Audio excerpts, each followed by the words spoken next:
লেকিন কোরআনের আকর্ষণে আমাদেরকে আকর্ষণ করে না। আফামান শারাহাল্লাহু সাদরাহু লিল ইসলাম, আমাদের হৃদয় তো সারে সদর হয় নাই, আমাদের হৃদয় কথা বুঝে নাই যে 1 ঘন্টার দাম কত। আল্লাহর কসম, আল্লাহর কসম, আল্লাহর কসম, কোরআন নিয়ে যে আপনার 1 ঘন্টা, কোরআন পড়াতে যে 1 ঘন্টা, কোরআন বুঝাতে যে 1 ঘন্টা, কোরআন শোনাতে যে 1 ঘন্টা, আল্লাহর কসম 1 ঘন্টা না 1 সেকেন্ডের দাম এর বাইরের 70,000 কোটি বছরের চেয়ে শ্রেষ্ঠ। না, এটা বুঝাবার সাধ্য কার কাছে আছে? এজন্য আল্লাহ তাআলা আমাকে সামি বানিয়েছেন, আল্লাহ তাআলা আমাকে বাসির বানিয়েছেন, আল্লাহ তাআলা আমাকে দিল দিয়েছেন শুধুই শুকরগুজার হই কিনা দেখার জন্য।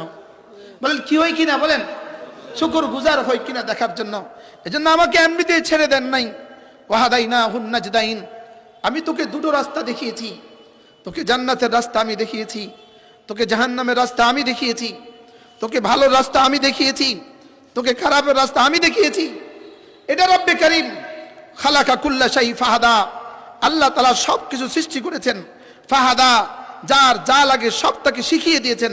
সব কিছু সৃষ্টি করে আল্লাহ তাআলা যার যা লাগে সব তাকে শিখিয়ে দিয়েছেন।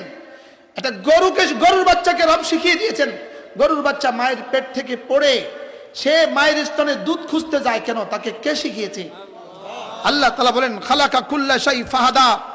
মুরগির বাচ্চা মুরগির ডিম থেকে ফুটে সে কিন্তু স্তনে দুধ খুঁজতে যায় না, সে জমিনে খুটখুট করে খাবার খুঁজতে যায়। খালাকা কুল্লা শাই ফাহাদা, ওই বাচ্চাকে রব্বে কারীম মুরগির বাচ্চাকে রব তার জমিন থেকে খাবার খুঁজতে শিখিয়েছেন। আর গরুর বাচ্চাকে তার মায়ের স্তন থেকে ওলান থেকে দুধ পান করতে শিখিয়েছেন।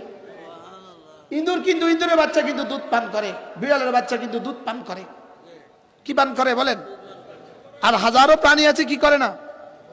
দুধ পান করে না।